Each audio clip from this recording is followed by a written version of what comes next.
Hello అండి, ప్రశాంతి మాటలకు స్వాగతం. ఈరోజు మనం మన సాంప్రదాయ రుచులలో ఒకటైనటువంటి పిండి మిరియం ఎలా తయారు చేసుకోవాలో చూసేద్దాం రండి. ఎప్పుడూ మనం మునక్కాయలతో సాంబారే కదండి, ఈ విధంగా పిండి మిరియం కూడా ట్రై చేయండి, చాలా బాగుంటుంది. కోసం ముందుగా పిండి మిరియం పొడిని తయారు చేసుకోవాలి. కొద్దిగా మినప్పప్పు, అలాగే పచ్చిశనగపప్పు చాలా తక్కువ వేయండి, ముద్దగా అయిపోతుంది లేకపోతే. ఎండుమిర్చి, కొద్దిగా ధనియాలు వేసి వేయించండి. చూసారా, ఇవి బాగా వేగిపోయాయి. ఇప్పుడు స్టవ్ ఆఫ్ చేసి మిరియాలు కొంచెం ఎక్కువగానే వేయండి. అలాగే జీలకర్ర,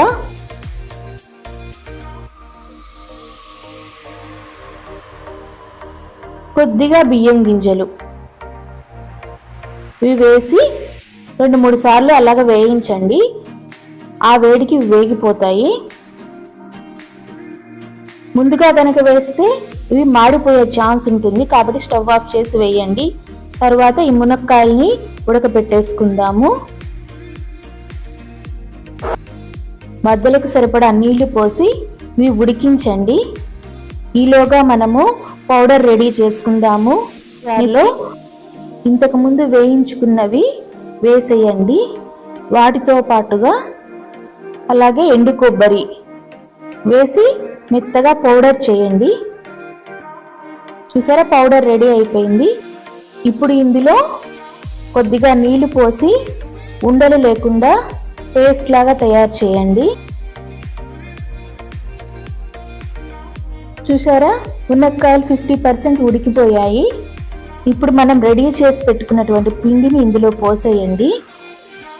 పోసిన తర్వాత వెంటనే కలిపి పెడుతూ ఉండండి. ఒక 2 నిమిషాలు అప్పుడప్పుడు కలిపి పెడుతూ ఉండాలి, లేకపోతే అడుగంటుతుంది.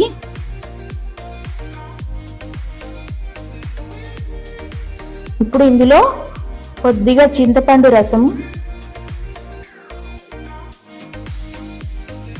రుచికి సరిపడా ఉప్పు,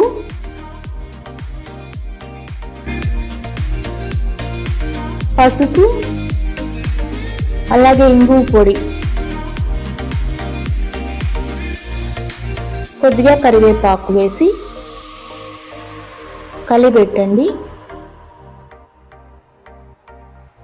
ఇప్పుడు ఇందులో ముందుగా ఉడికించుకున్నటువంటి కందిపప్పు వేయండి. ఇప్పుడు అంతా ఒకసారి బాగా కలిపెట్టి మిగతా 50% మునక్కాయలు ఉడికిపోయేదాకా ఉడికించండి.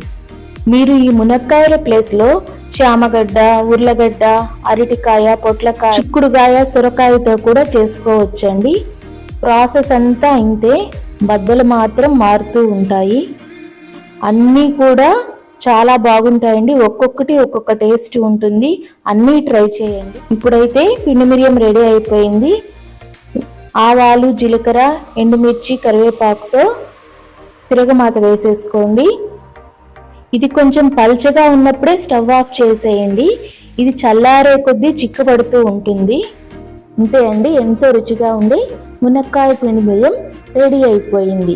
మీరు కూడా దీన్ని ట్రై చేసి ఎలా వచ్చిందో కామెంట్స్లో తెలియచేయండి. ఈ వీడియో మీకు నచ్చినట్లయితే లైక్ చేయండి, షేర్ చేయండి. కొత్తగా చూస్తున్న వాళ్ళు సబ్స్క్రైబ్ చేయండి. Thanks for watching.